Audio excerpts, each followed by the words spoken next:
here we are at the forays. There's a lot of discussion about collaboration, the transformation, all these sort of buzzwords. Is the media agency as we know it transforming? In what way, or what way is it, or should it? And where does that stand? How many minutes do we have? It's a very, very loaded question.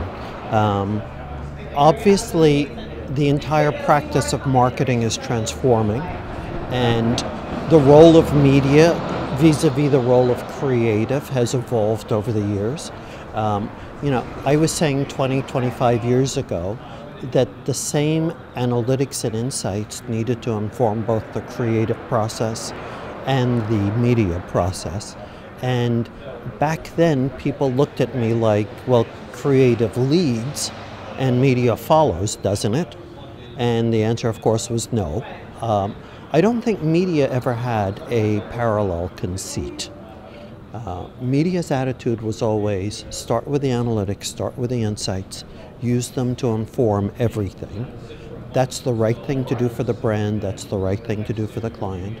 And the sooner we get collaboration without any of those conceits, the better off we're all going to be. And I think we've seen tremendous progress over the last 15 years or so. So, data, tools, big companies, big data providers are going direct to brands, sometimes with the brand, sometimes collaborating with the media agency. There's a lot of venture money, a lot of expansion, a lot of aggressive sales. Where does it all shake out? That's hard to say also. Clearly there are a lot of players out there. Clearly there are many, many business models. I frankly don't know, given some of the pressures that exist today, given some of the topics of conversation out there, whether in 5 years many of us will even refer to ourselves as agencies anymore. I mean, the truth of the matter is, we didn't begin life as agents acting on behalf of a client. We began our lives as agents working on behalf of the seller. That's where the traditional 15% media commission came from, right? The world has moved along quite a bit since those days. There was a period of time in the 60s, the 70s, the 80s, the 90s, where most agencies were truly agents on behalf of a client.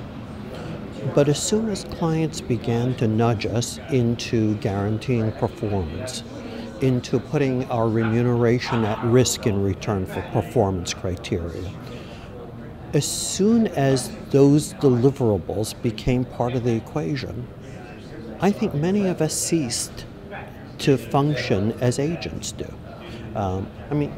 You go to a stockbroker and say, you have a fiduciary responsibility to me, you act in my financial best interests. If you go the wrong way, you have to write me a check. How far do you think you would get with that kind of a conversation?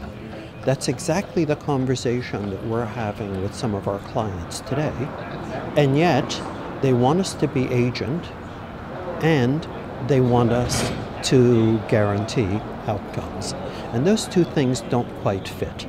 So I think if one were to fast forward for 5 years, the fundamental nature of what we do and how we refer to ourselves is a major question.